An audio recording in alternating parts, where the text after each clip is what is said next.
आज गावला आपल्याला पुण्यातला फेमस असा भूत बंगला. तर राम राम मंडळी, मी संगम पाटील. स्वागत आहे तुमचं आपल्या चम्मिनी ब्लॉगमध्ये. सकाळी तासभर वाट बघून भेटली आपला 298 रुपयाची ऑर्डर. ती होती सदाशिव पेठची.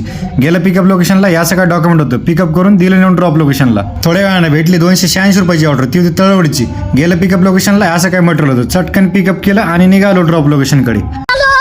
जाताना आपल्याला हा भूत बंगला दिसला. इथले लोक बोलत होते की संध्याकाळी इथे भूत नाचतात. कोणी भूत नाचताना पाहिलं असेल तर कमेंट मध्ये सांगा. आणि दिलं नेऊन ड्रॉप लोकेशनवर आणि गेलो तिथेच बहिणाबाईच्या घरी. एक नंबर अशी इडली बनवली होती म्हणून पहिले इडलीवर ताव मारला. मग थोडा वेळ आराम करून झालो आपलं रेडी. पोल्टर बाबाच्या ऑर्डरची वाट बघत.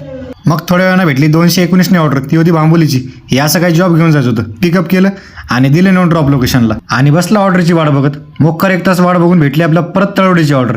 गेलं पिकअप लोकेशनला, या सकाळी मटेरियल होतं. पिकअप केलं आणि दिलं नेऊन ड्रॉप लोकेशनला आणि निघालो कडेकडेने घराकडे. तर भावांनो, आजचा ब्लॉग आवडल्यास लाईक कमेंट ठोका आणि फॉलो पण करत जावं जरा. भेटू आपल्या पुढच्या ब्लॉगमध्ये. जय महाराष्ट्र भावांनो.